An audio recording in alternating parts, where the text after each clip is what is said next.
Hi, I'm Marjorie Hudson. I'm an essayist and fiction writer living in Chatham County, North Carolina.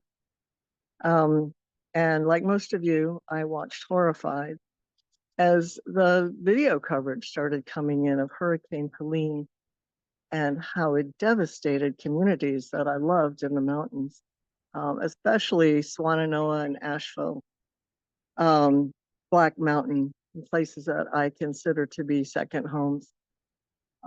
After going to college, graduate school in that area. So, and I did a little bit of research and decided that Beloved Asheville is the nonprofit that I think is doing a really great job in that area. They're building, bringing housing and small houses and fixing things that can be repaired. And it's just a very hopeful organization. I love the word beloved because that's how I feel about that part of the world.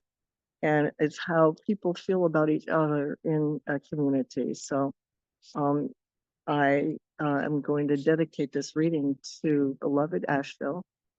And I hope you will give generously. So we had a devastating inland hurricane in Chatham County about 30 years ago. And I got to witness that kind of destruction up close on our farm. And I got to witness also the miracle of how people find ways to help each other in crisis. It's just a transformation of destruction that is extraordinary to see. So while our hearts are breaking, they're also opening. And I ended up writing a book in which a hurricane is a crisis that brings people together across boundaries into a new community. And my novel is called Indigo Field.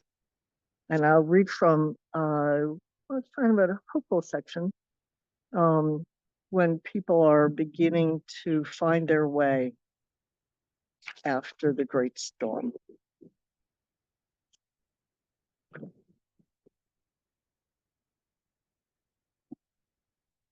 From Indigo Field. Water has power. Water can flood and lift and drown and devastate.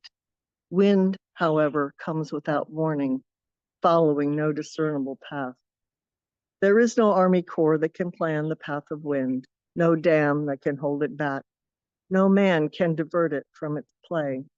Wind chooses its own way. Wind, like the mind of God, conquers all before it.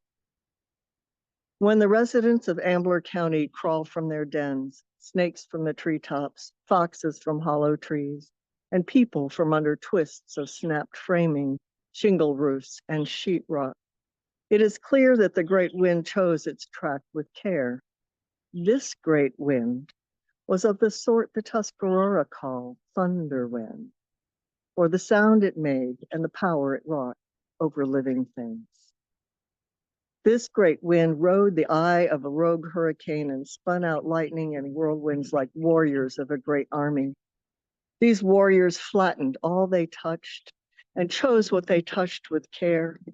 They touched the new homes of wealthy people and left the old derelict homes of Poolsville, the farmhouses of widows, the trailer parks of the destitute, damaged but still standing.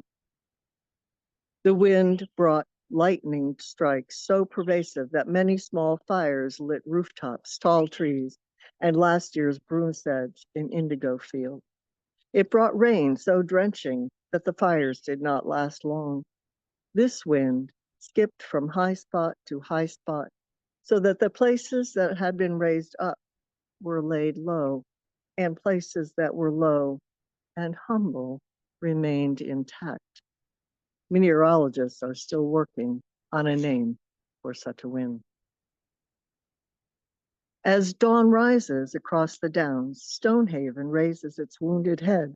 scared, sober.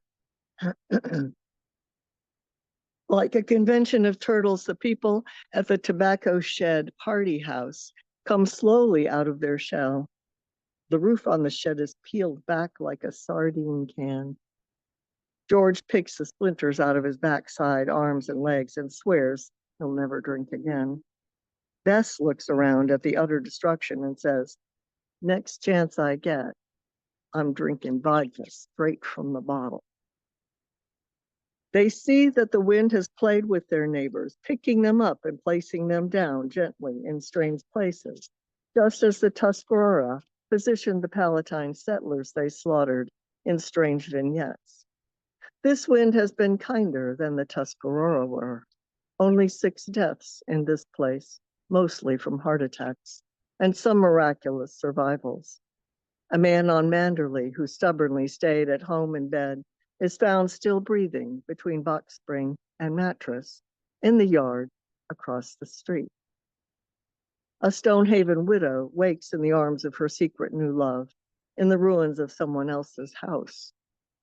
A baby grand piano tinkles and harps, its strings played by the branches of the bark-stripped oak in which it rests. A wingback chair roosts in another tree. And on Sir Walter Raleigh Way, where Colonel Randolph Jefferson Lee retired and one tough old black lady held the fort under his wife Anne's mother's dining room table, 2 survivors raise their heads and wonder how in blue blazes they will ever crawl out of here. The barricade of oak branches protected them from wicked projectiles, wood splinters, glass shards, roofing screws. But now they're stuck. The able-bodied men of Stonehaven have fanned out in formation, looking for people to rescue with their shovels and ladders. By mid-morning, Bess and George have found Rand and Reba, and they've been fishing bottled water, pop-top tuna, and apples to them through the branches on 6-pound test line from George's fly rod, which somehow survived his smashed garage and landed upright in a peony bush. George has offered bourbon, but Rand declines out of deference to his righteous companion, Miss Reba. George calls in the volunteer fire department, which is mostly the men who breakfast at Sunrise Grill. It takes Joggins and Joggins Jr. 2 hours with chainsaws to cut them out. They cut right through Anne's table, a rough, ragged hole, just big enough to release the prisoners. They see that a smaller table, a heavy chestnut piece, took the first weight of the deadfall, cushioned the blow. Now it's in pieces. When the captives finally emerge, first Reba, then Rand, the Stonehaven ladies take Miss Reba by the hand and dress her wounds, places where acorns flayed the skin on her arms and legs, seeping red blood. Rand's wounds are on his back and rump and head, but Miss Reba's torso is clean and clear. Bess dresses Rand's wounds and finds him a shirt and shorts from George's scattered clothing. She asks Rand what in the world brought the 2 of them together in the storm, but all he says is, "She came to the door. I let her in." He doesn't say, "She saved my life," so everyone assumes that he saved hers. "How'd you get here in that storm?" Junior wonders. "Flew up in one of them whirlwinds," Joggins says. It's the only explanation. Rand's cockatiel, King P, having spent the night rolling around in his cage on the floor of the den, now sees the cage wire is bent, an opening for escape. He squeezes his way to freedom, shouting for Pia, circumnavigating the unfamiliar branches of downed pines, fluttering to higher and higher perches. Finally, he rises high, circles, finds shelter in the Gooley pines, the ones still standing, and feasts on green pine nuts, hickory nuts, and acorns, all cracked and pre-shelled in heaps around them. From time to time, he rests from his feasting and flies to the top of the tallest pine left standing. Here, he is surprised to find the branches cloaked, in a feather cape of red and blue and yellow, a sociable band of scarlet macaws, transported in the great eye of the storm all the way from Belize. He hears Queen Pia, his mate, cry out from the center of the brilliant flock, "Oh, bloody hell!" King Pia flies up to find her, his heart light as bird bones and feathers. Not long from now, someone will make up a story about how Indigo Field takes his name from the deep blue tail feathers that float down and rest on rocks and mudflats here. And when the storm stories are told in coming days, tales will emerge of strange whirlwinds, siphons that caught up chickens and goats, children and dogs, and placed them down gently in safe places. Miss Phoebe will wake to find a bedraggled lovebird on her windowsill, hopping onto her finger, giving bird kisses. One of the farmers at sunrise will tell of seeing the angel of death pass overhead, 7-foot wingspan, black as night. Miss Phoebe's nephew will tell of a whirlwind like a bony finger in his backfield plucked a yellow dog straight into the air.